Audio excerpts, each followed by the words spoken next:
I wouldn't have a military career if it wasn't for the soldiers and military members that came before me.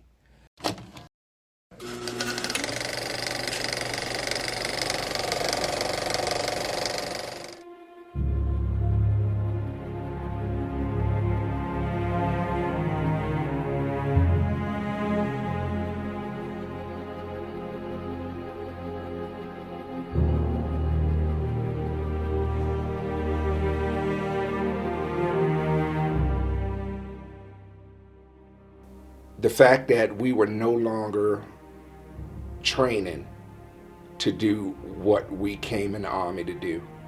We were actually getting ready to do it. And it's a sobering fact to know that you're going to have to kill some folks. It's not a video game.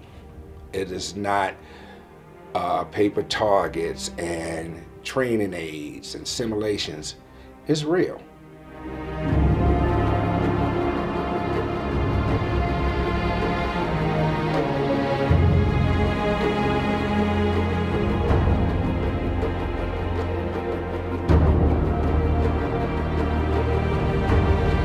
Well, in retrospect, it's amazing how much you forget, but I remember being in danger. I remember being scared. Being the nature I am, I didn't interact with the civilians in Vietnam, so I didn't really have any real contact with them. Like I say, I was scared a lot, but anybody that says they weren't is fibbing. I was not an aggressive unit. I was a Navy CB, which meant I was normally around Marines. But we didn't go out and look for trouble, but it didn't have any trouble finding us. Well, it makes you proud that they wanted to serve their country. When he was over there, it was kind of scary sometimes, but we didn't have social media like you do now, so you had to rely on the news networks and all, and that wasn't always, they didn't always have all the information, so it was a little scary sometimes. But probably my most permanent image is that I was in Hue, Vietnam during the Tet Offensive of 1968. And if you look into history, that was the most fierce fighting in Vietnam, period. The NVA and Viet Cong took Hue City. They occupied what they called the Citadel. The Citadel was here on one side of the Perfume River, and directly across from it was Dave Callback and his friends. And I will never forget that because that's a pretty harrowing experience. I don't remember when he was back over here, I don't remember it being awful and everything. We certainly didn't have a whole lot of extra money to do anything. We found lots of ways to do things that were free. Where he was stationed in California, so we went to the beach, we went to museums, and it was okay. I mean, you're away from family, but it wasn't too bad once he was back here, and I knew he wasn't going back over.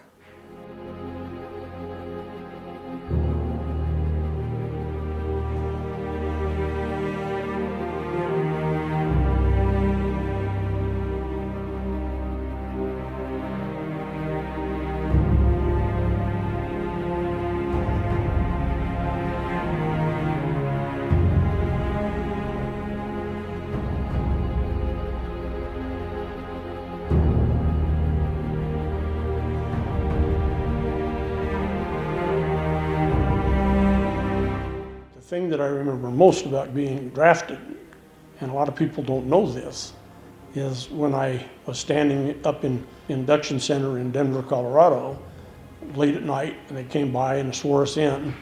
And as soon as they swore us in, all of those that had volunteered or enlisted, went where we were supposed to. All the people who were drafted, they went down the road going, Army, Marines, Army, Marines. And the look on the face of those guys that were designated Marines was kind of interesting, because I'm pretty sure they didn't realize when they got drafted, they probably thought they were going into the Army, and they actually ended up in the Marine Corps.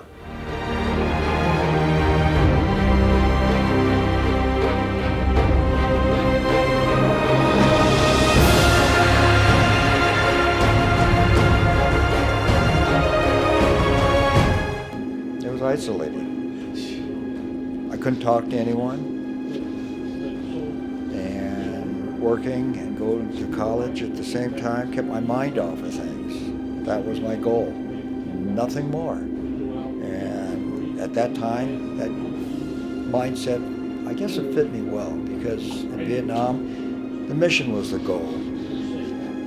Couldn't think of the future. You can't control if you're going to be shot down, mortar or rocket blast. You can't control that. So there was no future. And all I can think of was in the now. Even though I went to college, yeah, I'd like to get a degree, but I could not picture in my mind getting that.